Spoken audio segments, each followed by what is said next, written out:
Hello दोस्तों, study mode में आपका स्वागत है। Bihar public service commission, Bihar लोक सेवा आयोग आज के न्यूज़पेपर में बहुत ही अच्छी खुशखबरी है उन हजारों अभ्यर्थियों के लिए जो समय समय पर बार बार डिमांड करते हैं कि यूपीएससी की तरह बीपीएससी में भी मानक मूल्यांकन नीति ऑप्शनल सब्जेक्ट में लागू होना चाहिए।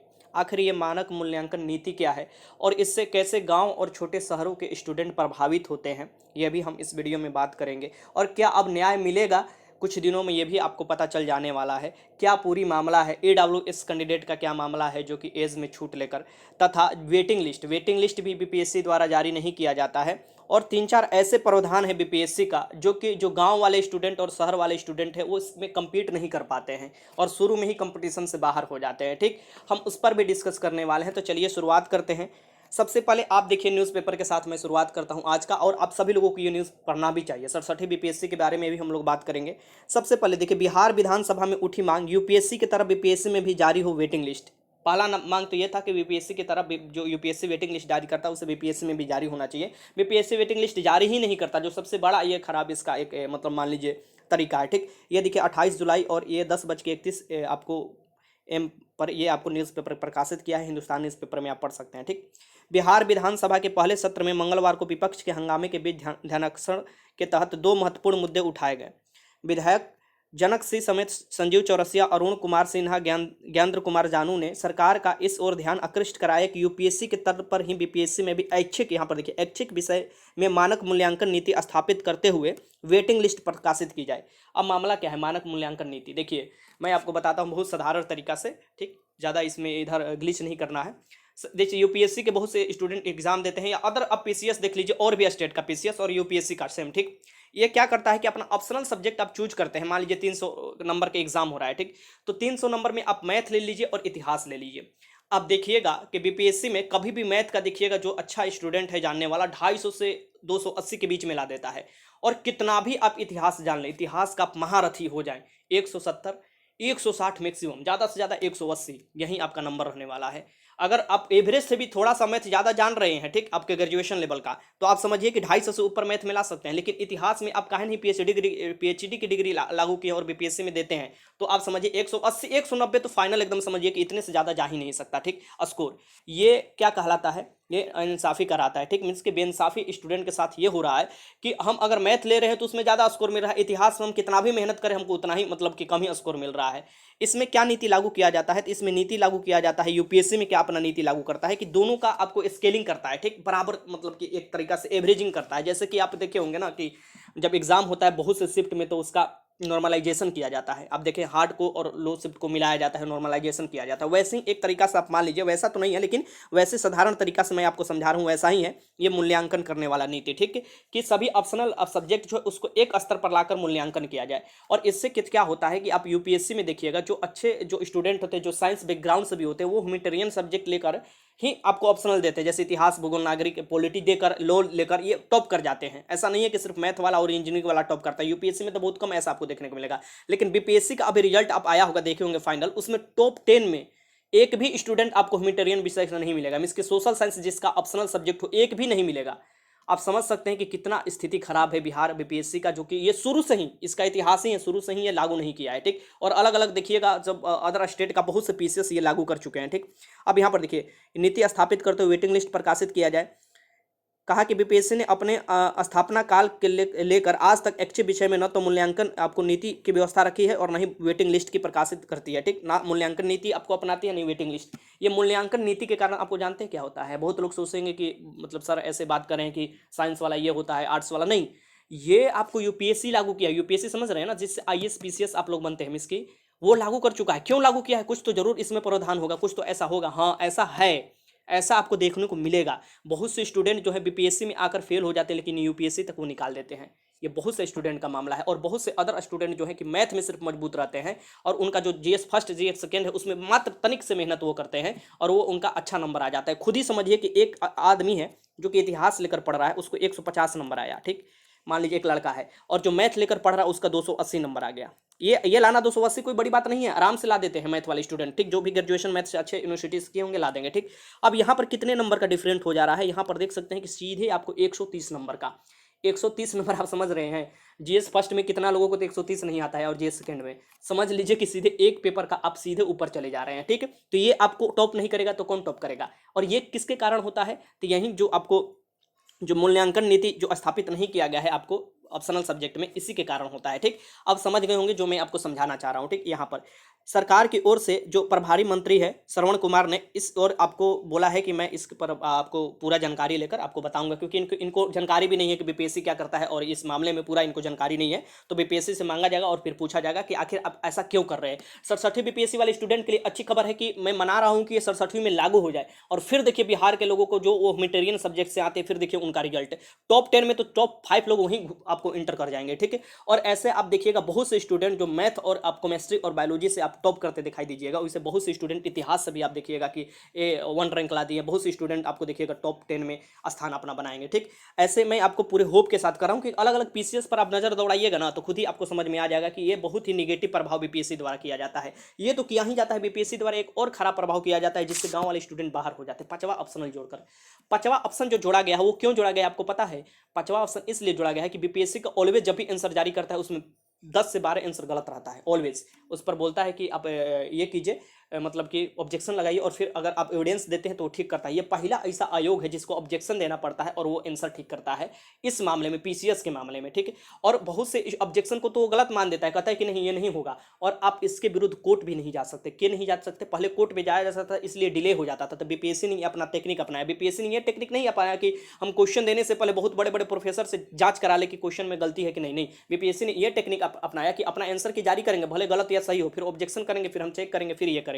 मतलब कि समझ लीजिए बस लड़कों के मानसिक जो है ना उससे वो खेलता है। बीपीएससी एक तरीका से खेलता है, इतना मतलब गया गुजरा ये आयोग बन चुका है। भले टाइम से अपना सभी भर्ती ले रहा हो, लेकिन अगर देखिएगा साइकोलॉजिकल डैमेज पर बहुत डैमेज करता है ऐसे स्टूडेंट को, जो कि बाहर बहुत हो जाते हैं ऐसे स्टूडेंट, ठीक। वेटिंग लिस्ट नहीं जारी करता है, सबसे बड़ी बात आप देख सकते हैं, ठीक। ये पांचवा ऑप्शनल आपको लगता होगा कि मतलब कि ईजी है, ये है नहीं। पांचवा ऑप्शनल के चलते बहुत से स्टूडेंट जो है बाहर हो जाते हैं, और पांचवा ऑप्शनल इसलिए लागू किया गया है कि बीपीएससी पर कोई उंगली ना उठा पाए, क्योंकि वो बोल देगा कि पांचवा ऑप्शन में एक लिखा, एक से अधिक, या इनमें से कोई नहीं लिखा है तो इनमें से कोई या एक से अधिक हो जाएगा, तो वो अपना पल्ला झाड़ लेता है, कोर्ट में भी जवाबदेही नहीं बनता है। और ये बार बार डिमांड उठाई जाती है कि पांचवा ऑप्शन खत्म कीजिए। यूपीएससी में पांचवा ऑप्शन नहीं है, पहला ऐसा आयोग है जिसमें पांचवा ऑप्शन है, समझ लीजिए। पांचवा ऑप्शन, 4 ऑप्शन तो सुने होंगे आप, मतलब बीपीएससी तो दे ही रहे होंगे, तो आप समझ जाइए। अब देखिए दूसरी ओर ध्यानाकर्षण के तहत कांग्रेस विधायक दल के नेता अजीत शर्मा ने आर्थिक रूप से जो पिछड़े वर्ग है, जिसे ईडब्ल्यूएस बोला जाता है, 10% आरक्षण दिया है। उनको बोला जा रहा है कि उनको आखिर एज में क्यों नहीं छूट मिल रहा है, जबकि अलग अलग जो भी बिहार के कैटेगरी है उनको तो छूट मिलता है, तो इनको भी छूट मिलना चाहिए। इस पर भी आपको बोले हैं कि इस पर भी जो मंत्री जी हैं आपको प्रभारी मंत्री श्रवण कुमार हैं, बोले हैं कि आसन से मोहलत लिया है और बोला है कि मैं इस पर जवाब दूंगा। अब जवाब देंगे, अब मतलब पूछेंगे आयोग से, सरकार से। अब इस ईडब्ल्यूएस पर तो सरकार से भी तो बहस होगा कि इसमें छूट दिया जाएगा नहीं, वो तो सरकार के मंशा के ऊपर डिपेंड कर रहा है ना, वो आयोग के मंशा के ऊपर नहीं है। बाकी वेटिंग लिस्ट क्यों नहीं जारी किया जाता है, बाकी और भी देखिए यहाँ पर बीपीएससी के चेयरमैन पिछड़ा वर्ग के आयोग में तलब। बीपीएससी के चेयरमैन से आपको पिछड़ा वर्ग जो आयोग है वो तलब किया है, किस मामले में? तो पिछड़ा वर्ग आयोग के अध्यक्ष डॉक्टर भगवान लाल साहनी ने भी वेटिंग लिस्ट को लेकर बीपीएससी के अध्यक्ष को तलब किया है। बीपीएससी के जवाब से असंतुष्ट राष्ट्रीय पिछड़ा वर्ग आयोग 2 अगस्त 2021 को सुनवाई तिथि निश्चित की है। 2 अगस्त को ये पता चलेगा। और मनाइए कि इससे पहले बीपीएससी कभी ना आए। बीपीएससी 67 बीपीएससी में भले ही 10 दिन 15 दिन लेट हो, लेकिन इसका जवाब जरूर मिले कि जो ऑप्शनल सब्जेक्ट में मूल्यांकन नीति स्थापित किया जाता है उसमें आखिर क्यों नहीं पॉजिटिव कदम उठाया जाता है, और बिहार में भी क्यों नहीं ये अभी तक लागू किया है, इस पर जवाब जरूर मिलना चाहिए। इससे क्या होगा, 67वीं भर्ती जो बड़े स्तर पर आने वाला है उसमें बहुत से देखिएगा गाँव के और निचले तबके के स्टूडेंट जो तैयारी घर पर रखकर करते हैं, बहुत लोग सफल हो जाएंगे, ठीक। इस बात को मेरा ध्यान रखिएगा, कभी भी जब भी लागू होगा ये बात आप जरूर मेरा सोचिएगा, ठीक। अब देखिए ये आपको दिए जाने के मसले पर प्राकृतिक न्याय के विपरीत माना है, ठीक। यहाँ पर देख सकते हैं कि वेटिंग लिस्ट नहीं दिए जाने पर प्राकृतिक न्याय के विपरीत, क्योंकि भाई बहुत से स्टूडेंट छोड़ देते हैं जॉब, तो बहुत से जो वेटिंग लिस्ट होते हैं फिर वो आपको उनको मिल जाएगा मौका जाने के लिए। तो वेटिंग लिस्ट तो जारी करना ही चाहिए अगर एक तरीका से देखा जाए तो। विदित हो कि स्केलिंग पद्धति और प्रतीक्षा सूची के मामले में दिल्ली विश्वविद्यालय के, देखिए स्केलिंग पद्धति उसे ही बोला जाता है जैसे कि ऑप्शनल सब्जेक्ट को सबको स्केलिंग किया जाए, ठीक, मींस की आपको समानांतर में लाया जाए। अगर मान लीजिए उसको 280 अगर कोई स्कोर ला भी रहा है मैथ में, तो उसको आपको इतिहास में अगर कोई 170 से ऊपर जा नहीं सकता तो उसको स्केलिंग कर बराबर किया जाए, इस बात को ध्यान में रखिए, ठीक। प्रतीक्षा सूची के मामले में दिल्ली विश्वविद्यालय के सहायक प्रोफेसर के रूप में कार्यरत बलेंद्र कुमार ने उठाया है। आप देख सकते हैं कि ये आपको दिल्ली में प्रोफेसर है बलेंद्र कुमार, इन्होंने बार बार इस पर बोला है, और जेएनयू के भी बहुत से प्रोफेसर ने बोला है, जो भी पढ़ाते हैं ना वो जरूर ये बात उठाते हैं कि इस मामले में जरूर कार्रवाई किया जाए, ठीक। बलेंद्र कुमार ने प्रसन्नता व्यक्त करते हुए बताया है कि आने वाले दिनों में कुछ बेहतर जरूर होगा, मीन्स कि आने वाले समय में कुछ बेहतर होगा, ये आपको बताए हैं। होना चाहिए, मुझे भी पूरा होप है कि अब स्टूडेंट जागरूक हो रहे हैं, अब टीचर के ऊपर भी दबाव बन रहा है और धीरे धीरे जो विधायक हैं, सांसद हैं, उन पर भी दबाव बन रहा है, ठीक। और जैसे ही ये दबाव बनेगा तो आयोग पर भी सरकार दबाव बनाएगा और बोलेगा कि इस पर जल्द से जल्द कार्रवाई किया जाए, ठीक। जितना जल्दी हो सके बहुत ही बेस्ट होगा स्टूडेंट के पक्ष में। अब 67 बीपीएससी की हम बात कर लेते हैं। देखिए 67 बीपीएससी की जब भी भर्ती आएगा, बड़े स्तर पर भर्ती आएंगे, अलग अलग आप यूट्यूब के चैनल से देख ही लिए होंगे, तो मैंने सोचा उस पर मैं क्या जानकारी आपको दूं। लेकिन भर्ती का इंतजार कीजिए, जल्द ही आपको उसका भी आने वाला है। इसके प्रीलिम्स में अभी से ही लगे रहिए, ठीक, क्योंकि ज़्यादा समय आपको नहीं मिलेगा, इस बात को ध्यान में रखिएगा। और प्रीलिम्स के साथ साथ मेंस भी करते रहिएगा। प्रीलिम्स के लिए मैं कुछ स्ट्रेटेजी आपको बताऊंगा और कुछ मैं स्पेशल भी लेकर आने वाला हूं, जिससे आपका प्रीलिम्स आसानी से निकल सकता है। उसके बारे में मैं अलग से वीडियो में जानकारी दूंगा, ठीक। तो ये आप पूरी आपको समझ सकते हैं, न्यूज़ सबसे महत्वपूर्ण है स्टूडेंट के पक्ष में। और ये बात उठाया गया है, मंत्री जी को देखना है कि कब जवाब दे रहे हैं और जवाब में क्या पॉजिटिव कदम उठाया जा रहा है सरकार द्वारा, ये भी देखने वाली बात होगी। अब चलिए दरोगा के ऊपर हम बात कर लेते हैं। बिहार दरोगा का विज्ञापन संख्या 03/2020 के अंतर्गत जो भर्ती आया था 1998 पोस्ट पर दरोगा का, और सार्जेंट का 215, टोटल मिलाकर 2213 पोस्ट है। तो यहाँ पर आपको अक्टूबर के फर्स्ट वीक में संभावना है कि आपका एग्जाम ले लिया जाए, क्योंकि आपको जो आपको ईएसआई का एग्जाम है 29 अगस्त को है, तो उसके एक सप्ताह मैंने और 2 सप्ताह, दो समय दिया था कि एक सप्ताह 2 सप्ताह के बाद ही आपको एग्जाम ले लिया जाएगा बिहार दरोगा का, इसका एग्जाम ले लिया जाए, ठीक। ये ध्यान में रखिएगा। तो आपको अक्टूबर फर्स्ट वीक और सेकंड वीक का आपको इंतजार करना होगा, और मुझे पूरा होप है कि फर्स्ट या सेकंड वीक में ही आपका एग्जाम होगा, क्योंकि उसी समय सेंटर खोज रहा है आपको बीपीएसएससी, ठीक।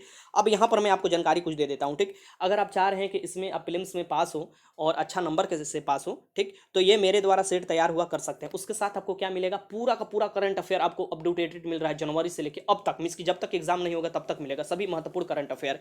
टेस्ट में आपको देखिएगा सिलेबस के अकॉर्डिंग सभी मॉक टेस्ट हैं, आपको वहां पर हजारों स्टूडेंट टेस्ट लगा रहे हैं। चलिए मैं बता देता हूं आप कैसे टेस्ट लगा सकते हैं। अगर कोई बिहार दरोगा 2020 जो कि 2213 पोस्ट है उसमें अपना सिलेक्शन चाह रहा है, तो ये बिहार सब इंस्पेक्टर का टेस्ट जरूर लगाए।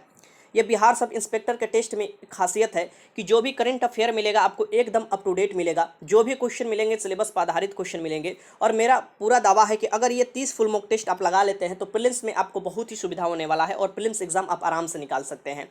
पिछली बार प्रीलिम्स और मेंस दोनों का टेस्ट चलाया गया था, जिसका फायदा आपको डायरेक्ट मिला था काफ़ी स्टूडेंट का, और काफ़ी स्टूडेंट सेलेक्ट भी हुए थे। मैं आपको बार बार बोल रहा हूँ कि ये टेस्ट जरूर आपको लगाना चाहिए, काफ़ी विशेषज्ञ द्वारा ये टेस्ट तैयार किया गया है। और ये अगर टेस्ट लगाते हैं और इसमें से कोई एग्जाम की तैयारी आप करते हैं तो ये सभी एग्जाम का आपका टेस्ट फ्री हो जाएगा। क्यों? क्योंकि एग्जाम टुडे का आपका मंथली पास देख सकते हैं, अगर 1 महीने का लेते हैं तो 100 रुपया, 3 मंथ के पास लेते हैं तो 200 रुपया, और 6 मंथ का पास लेते हैं तो 250 रुपया। और इतना भी आपको पे नहीं करना है। स्टडी मोड वाले स्टूडेंट ध्यान रखिएगा कि ये गेट डिस्काउंट आप मिल सकता है। यहाँ पर स्टडी मोड डालिएगा तो आपको 20% का इंस्टेंट डिस्काउंट मिल जाएगा। यहाँ पर कूपन क्या डालना है, स्टडी मोड, इसमें स्पेस नहीं डालना है, स्टडी मोड डालिएगा तो 20% का आपको इंस्टेंट डिस्काउंट मिल जाएगा। ये सभी आपको जो भी आपको मंथली पास आप लेना चाह रहे हैं, ठीक। और ये लेकर आप सभी ये टेस्ट लगा सकते हैं, ठीक। अगर कोई लेने में दिक्कत होता है, यहाँ पर देखिएगा, यहीं पर आपको स्टडी मोड डालना होगा, गेट डिस्काउंट पर ये वाला यहाँ पर डाल दीजिएगा, ठीक, और आपको डिस्काउंट मिल जाएगा। अगर लेने में आपको कोई दिक्कत होता है तो यहाँ पर व्हाट्सअप नंबर दिया हुआ है, यहाँ पर व्हाट्सअप कर आप जानकारी ले सकते हैं, या कोई भी आपको प्रॉब्लम होता है तो यहाँ पर व्हाट्सअप आप कर सकते हैं। अब यहाँ पर देखिए, इसके लिए आपको एग्जाम्स टुडे जो है ये एप्स डाउनलोड करना होगा। एग्जाम्स टुडे एप्स जो कि बिहार के स्पेशल एग्जाम के लिए बनाया गया है, ये डाउनलोड करते ही यहाँ पर लॉगिन हो जाइएगा, ठीक। लॉगिन होने के बाद आप देख सकते हैं कि टेस्ट वाला सेक्शन, ये टेस्ट वाला सेक्शन में आइएगा तो यहाँ पर साफ साफ बिहार दरोगा का 30 फुल मॉक टेस्ट लिखा हुआ है। सिलेबस पर आधारित क्वेश्चन है, करंट अफेयर एकदम अप टू डेट है। और प्रीलिम्स में अगर आपका सिलेक्शन पाना है तो करंट अफेयर तो आपको पता होना चाहिए, सही सही और अच्छे जगह से करंट अफेयर आपको पढ़ना पड़ेगा, ठीक। और इसके साथ और भी सुविधा मिलेगा आपको, ठीक। यहाँ पर टेस्ट में ले सकते हैं, और फिर ये आप जब लेते हैं तो ये सभी आपको एग्जाम आपको अपने आप ही फ्री हो जाता है। और एसएससी में भी अगर एग्जाम आप देते हैं तो जो भी टेस्ट आपको दिया जाएगा वो भी आपको फ्री में आप लगा सकते हैं, ठीक। तो इस बारे में जरूर सोचिएगा और ये टेस्ट जरूर ले लीजिएगा अगर आप अपना सिलेक्शन चाहते हैं तो। बहुत ही आसान है टेस्ट लेना। इसके साथ आपको हिंदी इंग्लिश दोनों में प्रश्न मिलेगा। सबसे पहला ऐसा है जहाँ पर हिंदी इंग्लिश दोनों में प्रश्न मिलेगा। काफ़ी लड़के बोल रहे थे कि सर तैयार कीजिए। स्कोर के साथ रैंक, आपको काफ़ी स्टूडेंट टेस्ट लगा रहे हैं, स्कोर के साथ रैंक दिखाता है तो आपको पता चलता है कि हम अभी कौन सी स्थिति में है और क्या क्या तैयारी करना है, किस सेक्शन में ज़्यादा तैयारी करना है। सभी प्रश्न का विश्लेषण दिया हुआ है और सभी डाउट का जवाब तुरंत आपको दिया जा सकता है अगर आपको डाउट लगता है कोई भी क्वेश्चन में तो, ठीक। सभी प्रश्न आपको जो होंगे 100 क्वेश्चन का एक टेस्ट होगा, क्योंकि आपके सिलेबस के अकॉर्डिंग टेस्ट है तो 100 क्वेश्चन आपके आता है, ठीक। 2 घंटे का समय आपको मिलता है और यहाँ से आपको पता चल जाएगा कि हम एग्जाम हॉल में जाएंगे तो कैसे आपको क्वेश्चन सॉल्व करेंगे, ठीक। तो ये जरूर टेस्ट लगा लीजिएगा। वीडियो अच्छा लगा तो लाइक कीजिएगा। कोई भी मन में डाउट है कमेंट बॉक्स में लिख सकते हैं। वीडियो देखने का आपका बहुत बहुत धन्यवाद।